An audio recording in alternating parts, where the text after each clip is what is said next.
Welcome to the Athlete Advisory Podcast. Hello, and welcome to the Athlete Advisory Podcast.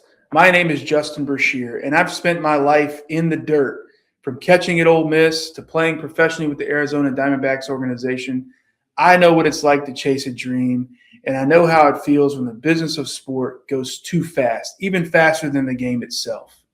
Today, I'm an attorney, I'm an agent, and I'm an advisor, and I've started the College Athlete Consulting Company because the playbook has changed. It's 2026. Between NIL, revenue sharing, roster limits, and the transfer portal, the decisions you make in a dorm room today can shape the rest of your life. Now, this isn't a show about courtroom strategy or legal theory. This is real-world guidance for athletes, for parents, and for families who want to win the long game on and off the field. I've lived the journey, and now I'm here to help you navigate it. So welcome to the show. Today's episode 1, is Who's Really on Your Team? Choosing agents, advisors, and partners wisely. Let's begin. Now, to get started, I want to take you back to the beginning.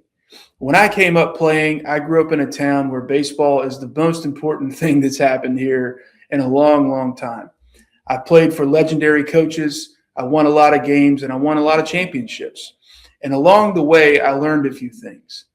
I learned about teamwork.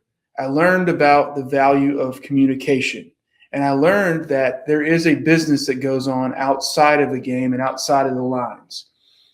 The people that you have around you outside of the game and outside of the lines actually make as big of an impact as the people in the locker room on the game.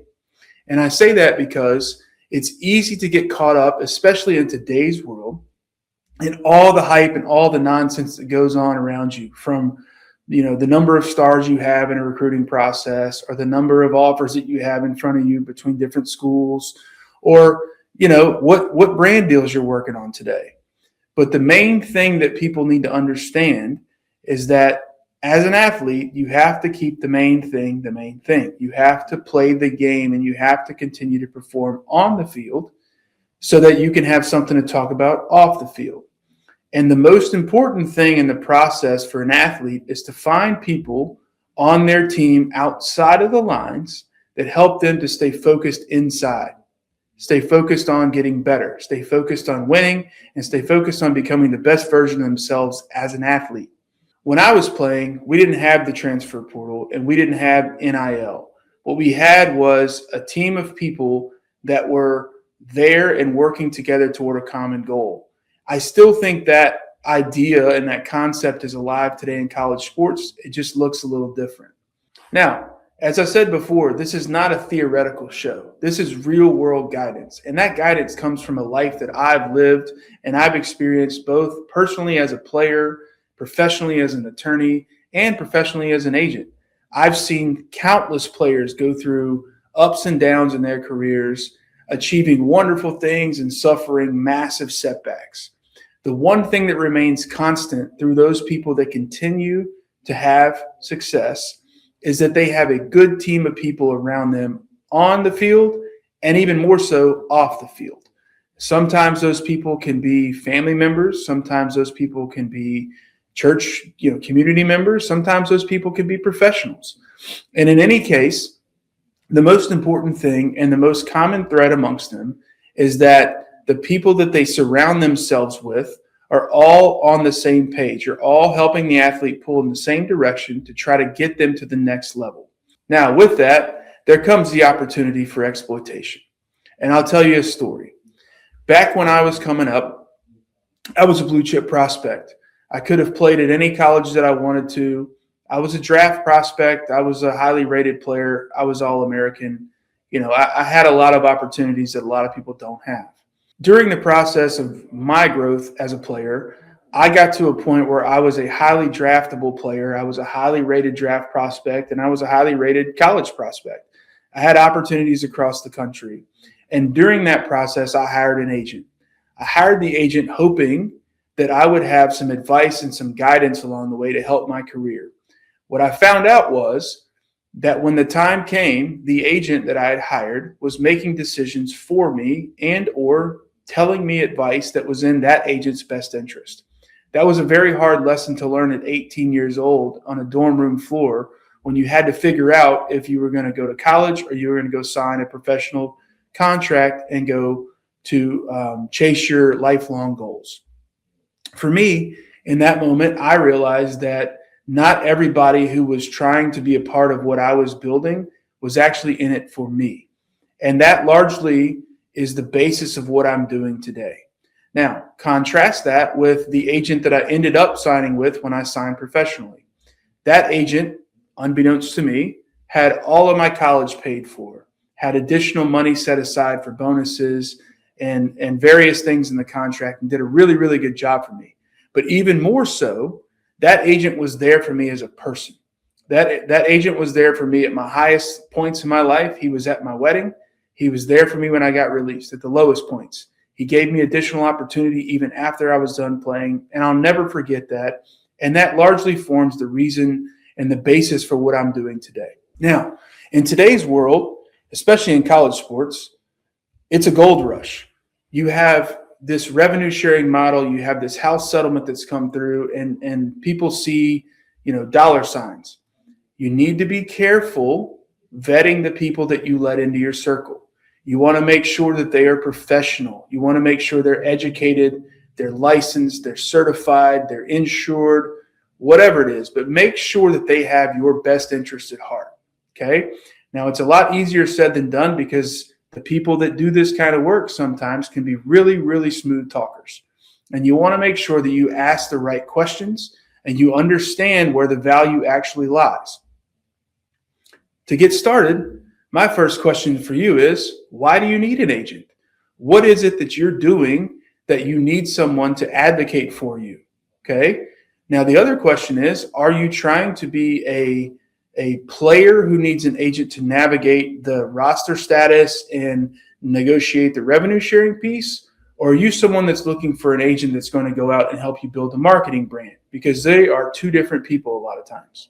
Now, along those lines, another thing to consider is these NIL contracts and revenue sharing agreements that you're going to be signing as a player when you go to college. These are massive legal documents.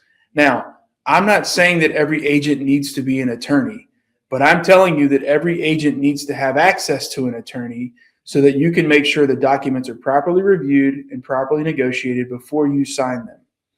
A lot of athletes think that all agents can handle everything, and that's just not the case. Again, like I mentioned before, there are different types of agents and there are different types of people that may be involved in your team. One such agent is a marketing agent. That type of agent is the one that's going to go out and work on brand deals with outside companies such as, Nike or McDonald's or Raising Cane's or something along those lines.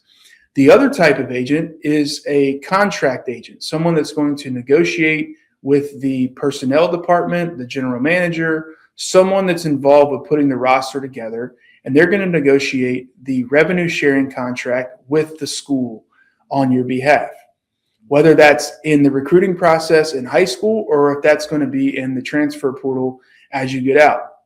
Another thing that agents can do is, if you're a player who's having good success where you are, is going to the school that you're currently at and negotiating an extension.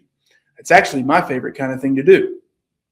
Players who are comfortable where they are and who are ingrained in the buildings and who are in leadership roles, those players tend to be taken better care of by the teams that they represent. Now, as I mentioned, these contracts are large legal documents that are signed between the player and the institution. You're talking about a contract with a state school for state money. You have to be very careful that the people that are paying you the money are in control of the rights that you have contractually. It's very important to have an agent who understands the arrangement between the player and the personnel department is different than the arrangement between the player and the coaching staff. Those are two different types of relationships, and those are two different types of conversations. If you don't have someone who can separate the two or can help you separate the two, you run the risk of having some issues internally with the team. Now, as far as red flags are concerned, when you're looking at vetting agents, you're looking at vetting advisors, you're looking at vetting anyone who's going to be coming along. Again, you want to make sure that they're licensed. You want to make sure they're insured, they're certified, but you really want to make sure that they are adding value to you. Again, the question is, when and why do you need an agent? If you feel the need to have an agent, that person should be adding value to you, not taking something that you already have and cutting a piece off for themselves. They should be adding something to you. That person should also be one who's not going to pressure you.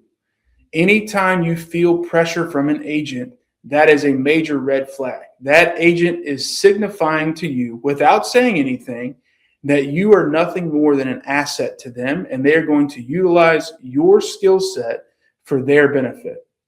That often shows up in photographs on social media, where the agent is on the sideline with the player, or pregame, postgame, whatever it is, and they're posting pictures, and it's more of a, happy to be with our guy, but it's really about them.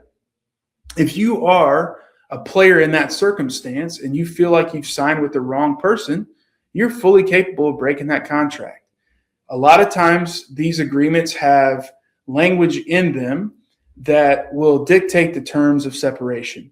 Look for that. Make sure that's in there. Another thing you can do is have the agreement between yourself and the agent looked over by your own independent attorney.